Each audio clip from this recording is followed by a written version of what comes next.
Napansin ng tindera ang matinding interes ni Dane sa kanyang paninda kaya't inanyayahan niya itong lumapit. Ipinagmamalaki niyang may isang tunay na pambihirang bagay siyang maya-alok kung yun ang hinahanap niya. Ipinakita ng tindera ang ilan sa kanyang mga natatanging mahiwagang gamit at agad na inalok na ipakita ang mga ito. Nang marinig na bibigyan siya ng maikling paglilibot sa tindahan, agad na sumama si Dane. Unang ipinakita ng tindera ang isang calling card scroll, halatang sabik siyang ipakita ito. Gayunman, hindi agad na impress si Dane sa kabila ng tila kahanga-hangang katangian ng scroll. Nakaramdam ng kaunting habag ang tindera nang mapansin niyang mas nais talaga ni Dane ang tila pangkaraniwang batong tinawag lamang niyang Decorasayon. Sa kabila nito, masigasig niyang ipinakita ang kakayahan ng scroll, na may kakayahang automatikong magbasa at mag-imbak ng impormasyon. Sinabi niya na kapag binanggit ang pangalan ng isang tao, automatikong lilito ang kanilang kaukulang card. Dahil dito, napukaw ang interes ng binata, napagpasyahan niyang bilhin ang calling card scroll kasama ang kakaibang bato. Nagulat ang tindera sa kanyang kahilingan dahil hindi niya maisip kung bakit interesado ang batang Panginoon sa isang tila walang kwentang bato. Sinubukan niyang kumbinsihin itong huwag ng bilhin, ngunit hindi siya pinansin ni Dane. Kumpiyansa ang binata na hindi niya ito maaaring iwan basta-basta, may kakaibang hatak ito sa kanya na hindi niya maipaliwanag. Habang minamasdan siya ni Sidon na mahigpit na hawak ang bato, tinanong siya ng matanda kung ano ang plano niya rito, ngumiti lang nang nahihiya si Dane bilang tugon. Ilang sandali pa, umalis na sila sa tindahan. Habang naglalakad, tinanong ni Sidon si Dane tungkol sa bato. Inamin ng matanda na hindi niya alam na mahilig pala ang binata sa mga decorasayon o sining. Gusto niyang malaman kung ano ba talaga ang espesyal sa batong yun. Napatawa si Dane, nagulat sa pagiging matalas ng obserbasyon ng salamangkero. Kinilala ni Sidon ang pagiging kakaiba ng binili ng binata, isang tila pangkaraniwang trinket lamang. Sa huli, inamin ni Dane ang paghihinala ng matanda, ang batong ito ay higit pa sa isang decorasayon. Ipinagtapat niyang malinaw niyang nararamdaman na tumutugon ang bato sa kanyang mahikang enerhiya. Nagulat si Sidon sa revelasyong ito. Inamin ng salamangkero ang kanyang sariling kawalan ng katiyakan tungkol sa likas na katangian ng bato, ngunit inamin niyang ang kakaibang pangyayaring ito ay nagpausbong ng kanyang pagkamausisa. Iminungkahi niyang bumalik sila sa kastilyo upang masusing pag-aralan ito, sumang-ayon ang ating bida, at binilisan nila ang kanilang pag-uwi. Pagdating sa kastilyo, tinanong ni Dane ang matandang salamangkero kung kaya ba niyang alamin ang sikreto ng bato. Sa malalim na pag-iisip, tinanong ng salamangkero kung maaaring minamaliit ni Dane ang kanyang napakahalagang kasangkapan sa eksperimento. Sa loob ng training grounds ipinahayag niya ang kanyang kumpiyansa sa pagbubunyag ng mga lihim ng bato. Gayunpaman, ipinaalala ni Dane kay Sidon na isang salamangkero na ang sumuri sa bato at itinuring itong pangkaraniwan. Napailing at napangisi si Sidon, mariing idineklara na ang pagsisikap ng naunang salamangkero ay walang panama sa kanyang sariling pagsusuri. Bilang dating tagapangasiwa ng tore, may matibay siyang pananalig sa kanyang makabagong aparato, isang kasangkapang kanyang pinuhunan gamit ang buong yaman niya. Tiwala siyang kaya nitong suriin ang anumang bagay na ilagay rito. Sa pagkarinig ng paliwanag na ito, napamangha at nakumbinsi si Dane sa bisa ng kagamitan. Iminungkahi niyang subukan nila ito sa kahanga-hangang kasangkapan, sumang-ayon si Sidon at pinaandar ang aparato. Inamin niyang sabik din siyang makita ang resulta. Matapos iset up ang kasangkapan, inutusan niya si Dane na ilagay ang bato sa ibabaw nito at iPad-alloy ang kanyang mahiwagang enerhiya. Sumunod ang ating bida, at sa isang iglap, isang matinding bugso ng mahiwagang enerhiya ang lumabas mula sa bato. Masisilaw na sinag ng kapangyarihan ang lumaganap sa buong lugar ng pagsasanay. Walang dudang, ang bato ay nagtataglay ng pambihirang katangian. Tumawa ang matanda ng may kasiyahan, pakiramdam niya ay maaari na siyang tumindig ng taas noo sa harap ng batang master. Inaasahan niyang magkakaroon nito ng bagong paggalang sa kanya matapos ang ipinamalas na pagtatanghal.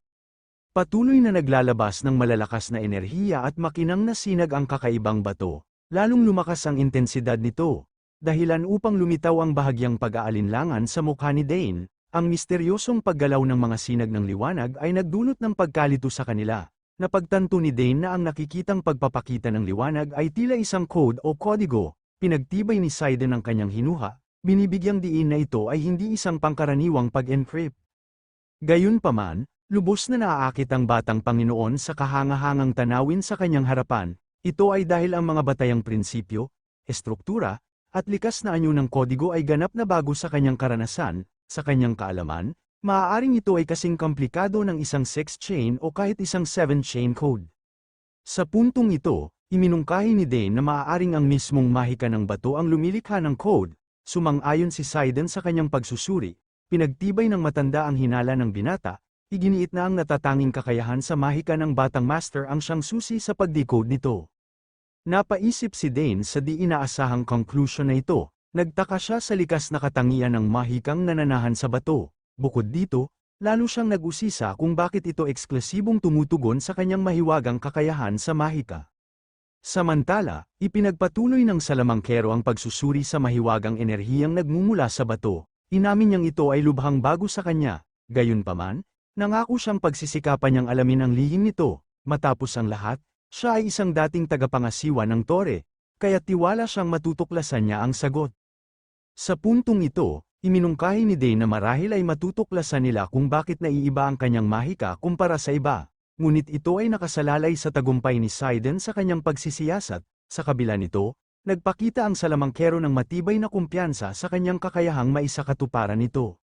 Dahil dito, ipinahayag ni Dane ang kanyang buong suporta at hinangad ang tagumpay ng matanda. Samantala, biglang nagbago ang tagpo, inilipat tayo sa kabisera ng kaharian. Dito natin natagpuan si Arabella, kasalukuyang abala sa kanyang pribadong laboratorio sa akademya. Siya ay lubusang nakatuon sa isang tunay na misteryosong pananaliksik. Batay sa kalagayan ng kanyang silid, malinaw na si Arabella, ang nakatatandang kapatid ni Dane, ay palaging nakatutok sa kanyang mga pag-aaral. Taglay niya ang lahat ng kinakailangang kagamitan sa kanyang laboratorio, dahil din sa kanyang reputasyon bilang isang henyo sa kanyang henerasyon, hindi nakapagtatakang siya ay namamayagpag sa akademya. Nakatayo ang dalaga sa harap ng isang dingding na natatakpan ng samut-saring dokumento, isang saglit ng kaliwanagan ang dumaan sa kanyang isipan, ang kanyang unang hinala ay tama, ang kanyang pinag-aaralan pala ay tungkol sa magic na taglay ni Dane. Nagsimula lamang ito bilang isang haka-haka, ngunit ngayon ay tiyak na ang kanyang conclusion, ang mahiwagang kakayahan ng kanyang kapatid ay malinaw na naiiba sa karaniwang mahika. Habang nakatitig ng mabuti sa mga dokumentong nakapaskil sa dingding, maingat na sinuri ni Arabella ang bawat detalye. Matapos ang masusing pag-iisip, dumating siya sa isang mahalagang conclusion, isang natatanging katangian sa loob ng mahiwagang code na ipinasa ni Dane ang lumitaw, ang mahiwagang enerhiya na kanyang natuklasan ay may pambihirang-bihira, kahit na siya mismo, na isang henyo sa larangan ng mahika, ay wala ng naturang code, hindi niya taglay ang kakaibang tandang ito ng mahika. Dahil dito, labis siyang naguluhan, hindi lamang dahil wala siya ng ganitong uri ng mahika, kundi dahil kahit sa malawak niyang pagsusuri sa mga resulta ng mahiwagang sangkap, mga portal, at maging sa larangan ng magic engineering, wala pa ring tiyak na kategoryang maaaring paglagyan ng mahika ng kanyang kapatid. Isang hindi pa nagagawang kababalaghan ang kanyang nadiskubre. Sa kanyang matinding pagkamausisa, pinag-isipan niyang mabuti ang tunay na kalikasan nito, determinado sa paghahanap ng mga sagot, masinsinan niyang inaral ang lahat ng datos na nasa kanyang kamay. Sa kanyang pagsusuri, unti-unting bumuo ng koneksyon ang kanyang isipan, isang natatanging larangan kung saan maaaring kabilang ang mahika ng kanyang kapatid. Bigla, isang mahalagang detalye ang sumagi sa kanyang alaala, isang matagal nang nakalimutang mahiwagang code, isang code na naglaho sa paglipas ng panahon. Isang kutob ang bumalat sa kanya, marahil, may kaugnayan ang mahika ni Dane sa sinaunang magic na ito. Nabuhayan siya ng pag-asa, kaya't agad niyang sinimulan ang kanyang pagsasaliksik upang matagpuan ang nawawalang kodigo. Mabilis na tumakbo ang kanyang alaala, sinusubukang balikan kung saan ito maaaring nakalagay, halos wasakin niya ang kanyang mga gamit sa matinding paghahanap. Hindi nagtagal, nagbunga ang kanyang pagsisikap, sa loob ng isang nakatagong kahon, natagpuan niya ang kanyang hinahanap, napabuntong hininga siya ng maluwag sa kanyang natuklasan. Ang libro na ito ay sumasaklaw sa alchemy, divination, spiritualism, necromancy, at maging isang paunang anyo ng mahiwagang magic code. Bigla, isang matinis na tunog ang pumukaw sa kanyang atensyon, dahilan upang mahulog ang isang bagay mula sa lamesa. Mabilis siyang napalingon, at sa kanyang pagkagulat, natuklasan niyang ito ay isang sinaunang aklat ng ancient magic. Sa sandaling yun, isang alaala ang bumalik sa kanyang isipan, isang nakalimutang ancient magic. Noong unang panahon, May isang mahiwagang magic, isang pamana na iniwan ng mga sinaunang Arcana, batay sa kalumaan nito, na nagmula pa 2,000 taon na ang nakalipas, napagtanto ni Arabella na ang paggamit nito ay isang ganap ng nalimutan na magic. Ang labis na pag-iisip ng lahat ng ito ay nagdulot sa kanya ng biglaang pagtawa. Nararamdaman niyang naabot na niya ang hangganan, kaya't ang kanyang mga salita ay nagiging walang saysay na pagpapalito. Karaniwang kaalaman na ang sinaunang mahika ay naglaho mahigit 2,000 taon na ang nakalilipas, kaya't imposibleng maging kaparehas ang mahika ni Dane, sa kabila ng malinaw na mga kamalian sa kanyang palagay, determinado siyang subukan ito, sapagkat wala naman sa kanyang mawawala. Sa kasalukuyan, walang masamang maidudulot ang pagtatangkang ito, kaya't siya ay nagpapatuloy. Agad na nagsimulang subukan ni Arabella ang kanyang kutob. Inilagay niya ang ancient magic at stone na may magic ni Dane upang subukan ito. Ilang segundo pa lang ang lumilipas ng mapuno ng mahiwagang enerhiya ang kanyang buong laboratorio. Ang maningning na asul na sinag ay umiikot sa silid, bumabalot sa kanyang anyo, matalim niyang sinusuri ang enerhiya. Matapos ang isang saglit, nararamdaman niya ito sa mas malalim na antas, nagsisimulang magpakita ang mahika ng kung anong bagay. Ibinubuhos niya ang buong pansin dito, bigla, ang bughaw na liwanag ay nagtitipon sa isang pergamino sa gitna at naglabas ng isang resulta. Isa itong naunang natuklasan niya, nauudyukan ng kuryusidad, kaya't agad niya itong binasa. Pinag-iisipan niya ang mahiwagang mensaheng nais ipahiwatig ng mahika, napaisip siya kung maaari kayang ito ay alchemy, o kaya'y divination, o isang bagay na mas esoteriko pa. Umaasa si Arabella sa isang kanais nais na kinalabasan, anumang bagay maliban sa necromancy. Anuman ang mangyari, kinuha niya ang papel at muling pinag-aralan ito ng may lumalaking pangamba. Hindi nagtagal biglang bumalat sa kanya ang matinding takot. Laking gulat ang sumilay kay Arabella sa kanyang natuklasan. Ang revelasyon ay lubhang nakakagulat, higit pa sa paniniwala, lubos siyang nabigla sa kanyang nakikita, nanatili siyang tulala sa kanyang pagkagulat habang binubulong sa kanyang isip na imposible ito. Samantala, bumalik ang eksena sa loob ng training grounds, doon, nananatiling masagana ang mahiwagang enerhiya sa paligid, mukhang nakamit din nila ang isang mahalagang tagumpay. Isang biglaang bugso ng pananabik ang bumalat sa matandang salamangkero, ang expert na matanda ay agad na napuno ng sigla habang pinagmamasdan niya ang kakaibang bato, na sa wakas ay tuluyang nabasag. Habang si Dane ay binalot ng pangamba, tiyak niyang may nakatagong bagay sa loob nito. Pinagtibay ni Sidon ang kanyang hinala at iminungkahing kunin ang anumang bagay na nakapaloob doon. Gaya ng ipinahayag ng matanda, nagawa ng kanyang mahalagang kagamitan ang dapat nitong gawin. Sa kumpirmasyon ng tagumpay nito, lumakas ang kanyang kumpiyansa, dahil dito, sabik niyang inabot ang kayamanang nakatago sa ilalim ng mga bato. Tahimik na nagmamasid ang ating bida, may bakas ng pag-aalala sa kanyang mukha, sa kabutihang palad, walang basehan ang kanyang mga pangamba, madaling nakuha ni Sidon ang nakatagong bagay at iniabot ito sa kanya. Ipinakita ito ni Sidon kay Dane, na agad namang nakilala ito bilang isang pilak na Pulse Ares. Isang bugso ng pagtataka ang naramdaman niya sa kanyang natuklasang ito. Ang dating pinuno ng tore ay nagbigay ng puna na mistulang isang karaniwang Pulse Ares lamang ito, isang bagay na maaaring mabili sa isang tindahan sa kalye. Kitang-kita ang pagkadismaya ni Dane, inaasahan niyang may kakaibang katangian ito, sa kasamaang palad, wala siyang makitang anuman na kahanga-hanga sa palamuting yun. Habang sinusubukan niyang unawain ang sitwasyon, patuloy siyang nakatitig sa Pulse Ares. Sa puntong ito, muling iniabot ito ni Sidon sa kanya at sinabi na ito ang hinahanap na bagay. Dahil sa natatanging reaksyon nito sa mahiwagang aura ng ating bida, iminungkahi niyang subukan niyang isuot ito. Nang marinig ang mungkahi, agad na sumang-ayon si Dane, nakikita ang kumpirmasyon sa pagsuot nito. Wala silang kaalaman tungkol sa tunay na kalikasan ng Pulse Ares, kaya tila ang pagsusuot nito ang pinakamainam na paraan upang matuklasan ang lihim nito. Agad na isinuot ni Dane ang Pulse Ares, ngunit sa una, walang nangyari. Pagkalipas ng ilang sandali, bigla itong naglabas ng nakakasilaw na liwanag. Pinagmasdan ito ng bihasang salamangkero at napansin niyang ito na ang inaasahan niyang magiging tugon ng bagay na iyon. Lubos na naguluhan ang bata sa pangyayari, kaya pa niyang makita ang kakaibang mga simbolo na biglang lumitaw sa Pulse Ares, ngayon ay maningning. Napahanga si Sidon sa nakita, kaya humiling siya na makita itong mabuti. Si Dane naman ay bahagyang nababalisa sa nangyayari, na hindi katakataka dahil hindi pa rin niya nauunawaan ang sitwasyon, tungkol sa mga kakaibang simbolo. tinanong niya ang dating pinuno ng tore kung alam niya ang kahulugan ng mga ito. Matapos ang maikling pagsusuri, kinumpirma ng matanda na ang mga ito ay sinaunang rune, mga sulat na hindi na nababasa ng sinuman sa makabagong panahon. Nabigla ang batang Ginoo sa revelasyong ito at humingi ng paliwanag. Nang tanungin niya ang kahulugan ng sinauna, ipinaliwanag ng matanda na ang mga simbolong iyon ay ginamit noong panahon ng kahariang mahika ng Arcana. Namangha si Dane sa narinig, may kaalaman siya tungkol sa nakalimutang kaharian. Noong bata pa siya, ikinwento sa kanya ni Arabella ang tungkol sa Arcana, isang panahon kung saan ang mahika ang naging simula ng lahat ng bagay, ngunit bigla na lamang naglaho ang panahong iyon, na ang pagkagunaw ay nababalot sa misteryo. Ang tanging naiwan ay ilan lamang sa mga sinaunang kagamitan at alamat na ipinasalin-salin sa maraming henerasyon. Para kay Dane, ang mga labi ng kahariang Arcana ay tanging mga alamat at lumang kagamitan na lang.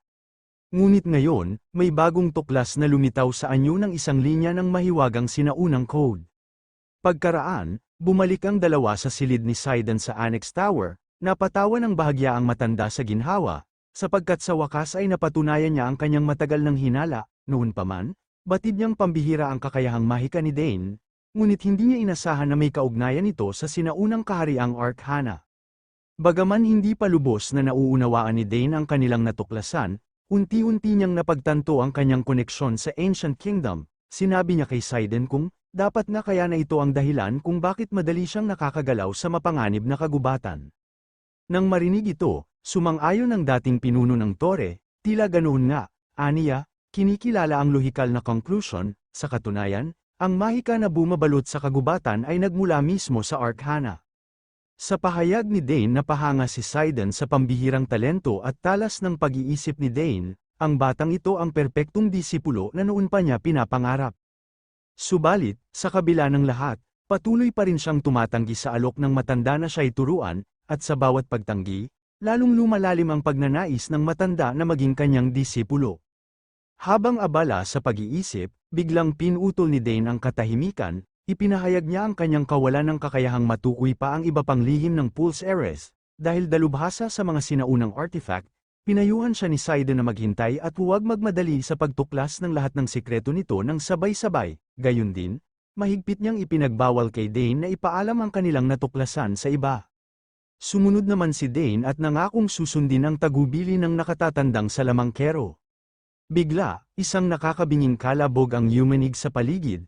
Dahilan upang magulantang silang pareho, na puno ng pagkagulat ang kanilang mga mukha habang nagpalitan sila ng nagtatakang tingin, inaalam ang pinagmulan ng hindi pangkaraniwang tunog.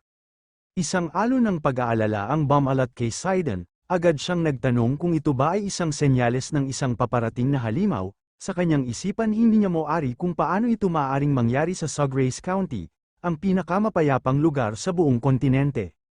Sa kabila noon, agad siyang napatawa at nasabik, halos ganap na siyang nakabawi mula sa kanyang mga pinsala, at sabik siyang ipamalas ang kanyang tunay na lakas. Higit sa lahat, nais niyang masaklian ang kabutihang ipinagkaloob sa kanya ng mga tao sa tore mula nang siya'y dumating. Walang pag-aalinlangan, agad niyang pinalabas ang kanyang matinding aura.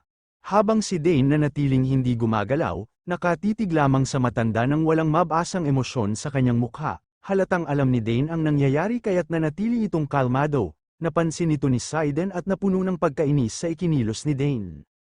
Kaya't madiin niyang inutos kay Dane na humawak siya ng sibat o kahit anong sandata, imbes na matulala na lang siya.